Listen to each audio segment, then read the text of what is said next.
वही प्रोफेसर बनने की तमन्ना फिलहाल तो अंधकार में नजर आ रही है।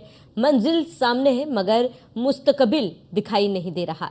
ये दर्द और ये फलसफा उन लाखों छात्रों का है जो यूजीसी नेट के एग्जाम देने के बाद खुद को ठगा सा महसूस कर रहे हैं। दरअसल 18 जून को हुए ऑफलाइन एग्जाम में गड़बड़ी की आशंका जाहिर करते हुए मिनिस्ट्रियल ऑफ एजुकेशन ने एग्जाम को कैंसिल कर दिया। मामला सीबीआई में गया, जांच जारी है। लेकिन इन सब के बीच एनटीए यानी कि नेशनल टेस्टिंग एजेंसी ने यूजीसी नेट एग्जाम को रीशेड्यूल कर दिया है, जिसको लेकर छात्र सुप्रीम कोर्ट चले गए। मामले की सुनवाई सोमवार को होनी है, जबकि छात्रों की डिमांड है कि उनका रिजल्ट घोषित किया जाए या बताया जाए कि पेपर लीक होने के सबूत क्या है।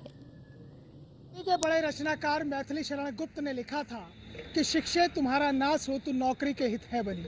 यकीनी तौर पर जब आप शिक्षा ग्रहण करते हैं तो एक अदद नौकरी के लिए करते हैं, लेकिन सोचिए अगर आपके पहले पायदान पर ही आपको झटका लगना शुरू हो जाए तो आपको कितना दुख और दर्द होगा। नीट के एग्जाम को लेकर तमाम पूरे देश में हो हल्ला मचा। वो शांत भी नहीं हुआ था कि अब यूजीसी नेट को लेकर हो हल्ला मच रहा है। दरअसल उसकी वजह यह है कि 18 जून 2024 को यूजीसी नेट का एग्ज़ाम एनटीए यानी कि नेशनल टेस्टिंग एजेंसी ने कंडक्ट किया। एग्ज़ाम हुआ।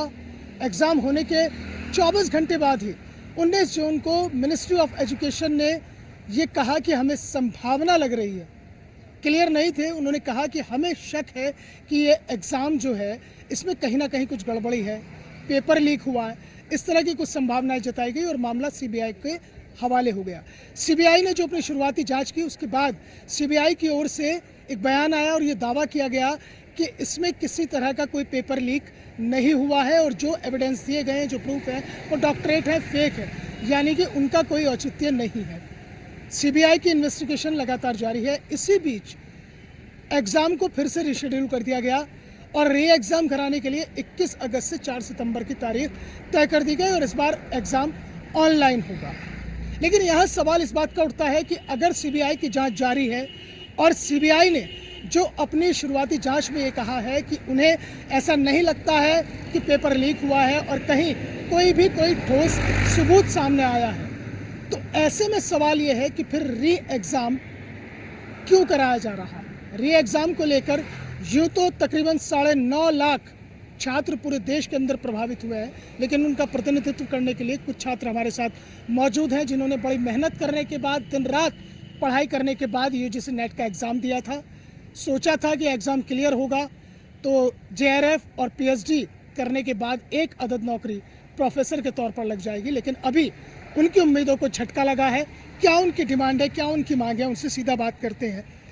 अगर री एग्ज़ाम कराने की बात कही जा रही है जी, और जिस तरह से संभावनाएं जताई गई, जैसे मिनिस्ट्री ऑफ एजुकेशन ने कहा कि उन्हें ऐसा प्रतीत होता है कि पेपर लीक हुआ है, आपको क्यों दिक्कत हो रही है इस एग्ज़ाम को री एग्ज़ाम देने में? सर देखिए, ऑलरेडी 18 जून को जब हमारा एग्ज़ाम हुआ था तो 19 जून को ये 2 पालियों में ये परीक्षा आयोजित की गई थी। करीब 83 विषय हैं जिसके लिए यूजीसी नेट की परीक्षा ली गई। 18 जून को ये परीक्षा होने के बाद 19 जून को रात्रि 10 बजे शिक्षा मंत्रालय का एक कॉन्फ्रेंस हुआ ऑफिशियल। उसमें बताया गया कि इंटीग्रिटी ऑफ द एग्ज़ाम में हैव बीन कॉम्प्रोमाइज, यानी उन्हें ये संभावना लग रही थी, उन्हें I4C और गृह मंत्रालय की तरफ से उन्हें ये बताया गया कि संभावनाएं हैं कि हमें कुछ गड़बड़ लग रहा है, चांसेस हैं कि पेपर लीक हुआ या जो भी। उस संभावना के आधार पे उस पेपर को रद्द किया गया और 20 जून को सीबीआई को ये जांच दी गई। जांच अभी पूरी भी नहीं हुई है और अभी तक कोई कंक्लूसिव एविडेंस नहीं है कि पेपर लीक हुआ भी नहीं। प्रथम दृष्टया सीबीआई ने ये पाया कि डॉक्टर्ड प्रूफ के जो एक टेलीग्राम का पोस्ट वायरल हो रहा है वो डॉक्टर्ड है, वो उसके साथ छेड़छाड़ की गई है, यानी पेपर लीक नहीं हुआ है। हम लोग इतनी मेहनत करते हैं। आपको भी लगता है कि धोखा हुआ है? क्या आप लोगों की डिमांड क्या है? अब आप क्या चाहते हैं? दरअसल एक एग्ज़ाम को तैयार करने के लिए एक माइंडसेट चाहिए होता है और एक समय चाहिए होता है। वो समय हमने लगाया, मेहनत की, लेकिन परिणाम नहीं मिला। तो ये जो बातें हैं ये सिर्फ एक विद्यार्थी जान सकता है कि मेहनत के बाद अगर परिणाम ना दिया जाए तो उसके मनोबल पर क्या असर पड़ता है, और वह समय दोबारा भी नहीं आएगा। कुछ लोग जो जॉब करते हैं वे लोग जॉब छोड़ करके तैयारी कर रहे थे, और कुछ लोगों को धन संबंधी भी समस्या होती है। जो अगर जॉब छोड़कर वे लोग एग्ज़ाम की तैयारी कर रहे हैं तो आगे जाकर के क्या समस्या आएगी यह वह भी जान सकते हैं। तो जहाँ तक मेरी बात है, मैं भी कुछ जॉब करता था, मैंने एक महीने का ड्रॉप लिया, उसके बाद तैयारी की। अब जो ड्रॉप के दौरान मुझे आर्थिक समस्याएं आई, उन समस्याओं का कौन जवाब देगा? क्या एनटीए उस आर्थिक समस्याओं से मुझे निकाल पाएगा? क्या वो आने वाले एग्ज़ाम के लिए मुझे दोबारा प्रिपेयर कर पाएगा, मेरे मनोबल को बढ़ा पाएगा? बस इतना ही कहना चाहता क्या नाम है आपका? अंशिता मिश्रा। अंशिता, ये बताइए कि आप किस ग्राउंड पर ये कह रहे हैं कि आपका रिजल्ट डिक्लेयर कर दिया जाए? आप उस ग्राउंड पर कह रहे हैं कि आपने 18 जून को एग्ज़ाम दिया, फिर 19 जून को मिनिस्ट्री ऑफ एजुकेशन ने कह दिया कि हमें शक है, फिर सीबीआई में जाता है, तमाम चीज़ें आती हैं और फिर रिशेड्यूल कर दिया गया एग्ज़ाम। सर, हमारा सिर्फ इतना ही कहना है कि पहली चीज़ तो 83 सब्जेक्ट्स का एग्ज़ाम कंडक्ट होता है। इन केस अगर सीबीआई ये कह रही है कि नॉक्टर्ड प्रूफ थे तो एग्ज़ाम नहीं होना चाहिए, और अगर एग्ज़ाम ले रहे हैं तो पहले वो हमें ये प्रूफ दें या गवर्नमेंट कोर्ट में जाकर ये प्रूफ देना चाहिए उनको कि कौन कौन से सब्जेक्ट का पेपर लीक हुआ है, किस सेंटर पे लीक हुआ है और कहाँ पे, मतलब किस सिटी में है, तो उस सब्जेक्ट का वो एग्ज़ाम शेड्यूल करा सकते हैं। उसकी वजह से हम सारे बच्चे सफ़र क्यों कर रहे हैं? क्योंकि हमने भी अपनी जॉब छोड़ी है, 6 महीने हम लोगों ने पढ़ाई की, 12 18 घंटे का अपना टाइम दिया है, लेकिन हम पूरे साल जॉब छोड़ के नहीं बैठ सकते। हमारे पास और भी लायबिलिटीज़ हैं, अपने और भी काम होते हैं, पढ़ाई भी करनी है, करियर भी देखना है, हमारी जितनी भी वैकेंसीज आती जा रही हैं वो भी हमारे हाथ से जा रही हैं। इसलिए हमारा कहीं ना कहीं लॉस है। प्लस जो अगर हम ये देखते हैं कि रिजल्ट आ जाता है उसमें प्लस या माइनस कुछ भी होता है, हमें दिसंबर अटेम्प्ट मिल जाता है, लेकिन अभी क्या हो रहा है, इसकी वजह से दिसंबर की साइकिल भी डिस्टर्ब हो रही है। हम उसके लिए भी मेंटली प्रिपेयर नहीं हो पा रहे, इसके लिए भी नहीं हो पा रहे, क्योंकि डेली कोई ना कोई अपडेट आता है, कभी कोर्ट में हेयरिंग है, कभी कुछ हो रहा है, तो बच्चे पूरी तरह से डिस्टर्ब हैं। फ़र्क पड़ रहा है इससे, कहीं ना कहीं जो बच्चों का मनोबल है वो लगातार, क्योंकि आप लोग तैयारी करते हैं, दिन रात एक करते हैं और उसके बाद आप एग्ज़ाम देते हैं और भैया आ जाता है कि भैया पेपर लीक हो गया। जी बिल्कुल ऐसा है, हमारा मनोबल टूट जाता है। हम एक तो काफ़ी टाइम लगता है प्रिपरेशन करने में, हम लोग घर से अपने दूर रह के पढ़ रहे हैं, हमारा रोज़ का खर्चा है, हमारा मंथली एक्सपेंडिचर लगभग 10 से 15 हज़ार है। अगर हमें नॉर्मल भी तैयारी करनी है तो हम एक नॉर्मल मिडिल क्लास फैमिली से बिलोंग करते हैं, हमारे प्रिपरेशन में पैसे लगते हैं और जब हमें एग्ज़ाम देते हैं तो पता चलता है पेपर लीक हो गया है। अब अगर 83 सब्जेक्ट्स हैं तो अगर आप पेपर लीक हुआ तो ऐसा तो है नहीं कि सारे के सारे पेपर ही लीक हो गए तो आप पूरा एग्ज़ाम ही कैंसिल करवा दे रहे हो। आप पहले अगर आप बोल रहे हो कि अगर पेपर जो है लीक हुआ है तो आप पता करो ना कौन सा सब्जेक्ट लीक हुआ है, जिस सब्जेक्ट लीक हुआ उसको फिर से कराओ एग्ज़ाम, और हमें मतलब हम लोग ने जो एग्ज़ाम दिया है उसका रिज़ल्ट हमें दे दो, हमें सिर्फ यही चाहिए। कितना बड़ा झटका लगता है जब इस तरह की खबरें आप लोगों के सामने आती हैं?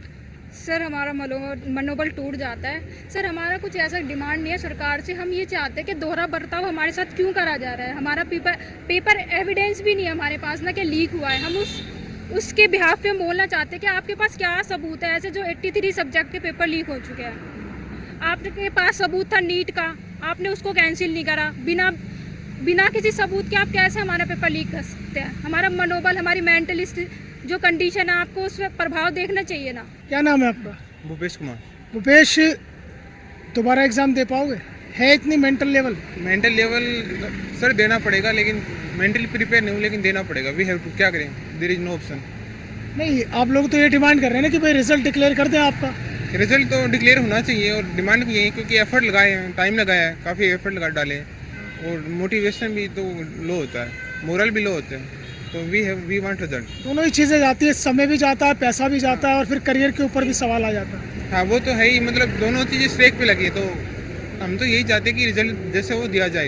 ये मैटर नहीं करता कि पास आए पहले, लेकिन कम से कम एटलीस्ट ये तो बताओ कि क्या रहा, व्हाट शुड बी डाउट। जाहिर तौर पर लगातार प्रतियोगी परीक्षाओं को लेकर जो सवाल खड़े हो रहे हैं, उस पर जो भविष्य दांव पर लगा है वो आज की युवा पीढ़ी का लगा हुआ है, जो हजारों लाखों रुपए खर्च करते हैं, अपने घरों से दूर आकर पढ़ाई करते हैं इस उम्मीद के साथ कि उनका वो सपना पूरा होगा और वो नौकरी करेंगे, अपने माँ बाप का नाम रोशन करेंगे।